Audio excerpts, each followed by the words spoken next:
안녕하세요. 마음에 짓는 상담사 김은희입니다.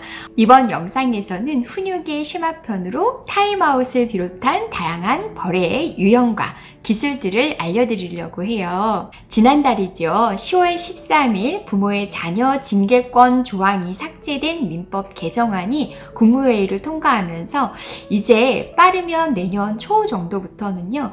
지금까지 많은 논란이 있었던 자녀에 대한 부모의 사랑의 매가 더 이상은 법적으로도 허용이 되지 않게 되었습니다.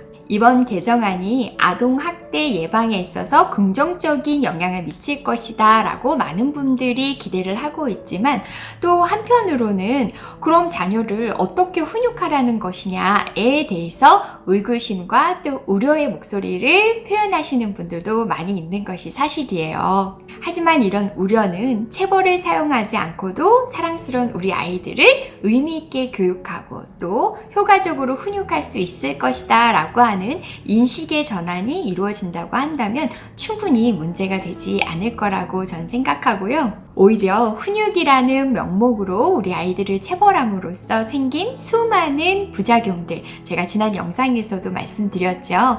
그런 부작용들이 한꺼번에 종식될 수 있는 또 기회가 될 수 있기 때문에 이번 개정안을 통해 잘 적용된다라고 한다면 긍정적인 결과가 나오지 않을까 기대를 하고 있습니다. 따라서 이제는 자녀를 잘 양육하기 위한 다양한 양육 기술과 체벌을 사용하지 않고도 아이를 훈육할 수 있는 부모 교육 혹은 대화 방법에 대한 내용들이 더 많이, 더 절실하게 필요해진 계기가 된 것이죠. 지금까지 영상들도 물론 그랬지만 앞으로의 영상에서도 우리 아이들한테 상처 주지 않고 중재하는 방법, 또 현명하게 대화하는 방법들을 구체적인 사례로 많이 알려드릴 예정이니까 앞으로도 쭉 함께 해주셨으면 좋겠어요. 그럼 본격적으로 오늘의 주제에 대해서 이야기해 볼까요? 아이들이 잘못된 행동을 했을 때 부모가 할 수 있는 벌의 종류에는 크게 두 가지가 있어요. 하나는 아이가 싫어하는 것을 하도록 하는 방법이고 또 하나는 아이가 좋아하는 것을 못하도록 하는 방법이 있겠죠. 예를 들어 싫어하는 것을 하도록 하는 방법에는 동생을 때린 아이에게 손을 들고 있도록 하는 방법이라던가 숙제를 하지 않은 아이에게 화장실 청소를 하도록 하게 하는 것 등이 여기에 해당하겠죠. 또 아동이 좋아하는 것을 뺏는 벌의 방법에는 크게 세 가지가 있는데요. 첫째는 아이들은 부모의 관심이 굉장히 중요하잖아요. 이러한 관심을 중단하는 무시하기가 하나 있고요. 두 번째는 아이들이 장난감을 함부로 가지고 놀 때 장난감을 뺏거나 선물을 사주지 않는 등의 특권을 박탈하는 것이죠. 또 세 번째, 아동이 흥분했을 때 흥분된 장소로부터 아동을 분리시켜 격리하는 보통 타임아웃이라고 하기도 하고 또 생각하는 의자라고도 하죠. 이러한 총 3가지 정도의 방법들을 주로 많이 사용하시는 것 같아요. 이 중에서 저는 상담사로서 비추하는 벌의 유형과 추천하는 벌의 유형, 또 추천은 하되 주의가 필요한 주의 추천으로 나누어서 그 이유와 올바른 사용 방법에 대해서 안내해 드릴게요. 먼저 싫어하는 것을 하도록 하는 방법 중에서 아이에게 손을 들고 있도록 하거나 무거운 물건을 들고 있게 하는 등 신체적으로 고통을 주는 방법을 사용하는 것은 비추합니다. 왜냐하면 아무리 잘못된 행동에 대한 벌이라 하더라도 아동에게 인격적인 모욕감을 준다거나 마음에 상처가 된다거나 평소 부모가 하는 말이나 규칙에 위배가 되는 벌을 주어서는 안 되거든요. 아동에게 신체적인 고통을 주는 것은 평소 부모가 남을 함부로 아프게 해서는 안 된다라고 가르친 말과 행동에 일치되지 않는 모습을 보여주는 것이거든요. 이런 부모의 비일관적인 태도는 아동으로 하여금 불신감을 갖게 해서 점차 다음 훈육에 효과를 볼 수 없기 때문에 사용하지 않는 것이 좋습니다. 다음은 추천하는 벌의 유형인데요. 타임아웃의 경우 잘 활용하면 매우 효과적인 방법이 될 수 있기 때문에 추천드려요.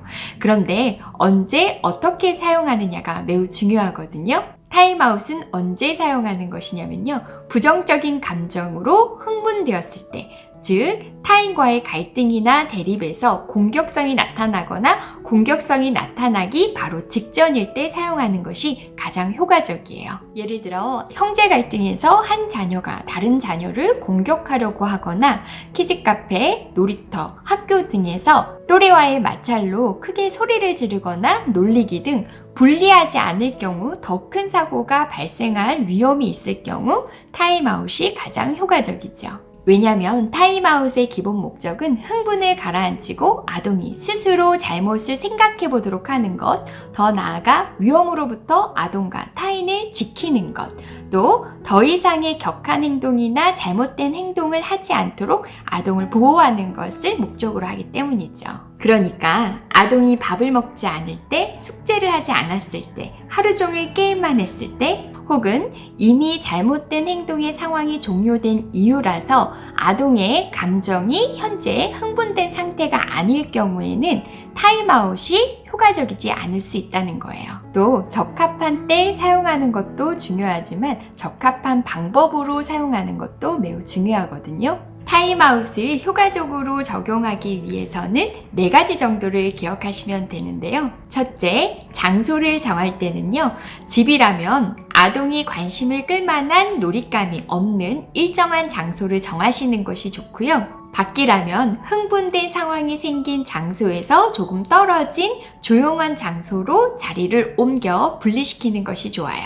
둘째, 분리하는 시간, 생각하는 시간은 길지 않게 주시는 것이 좋습니다. 아이들은 생각보다 감정 유지가 그렇게 길지 않아요. 흥분해서 주체할 수 없을 만큼 격한 감정 상태였다 하더라도 장소를 옮기고 나면 금방 잊어버리고 다른 것으로 관심을 돌릴 수 있기 때문이죠.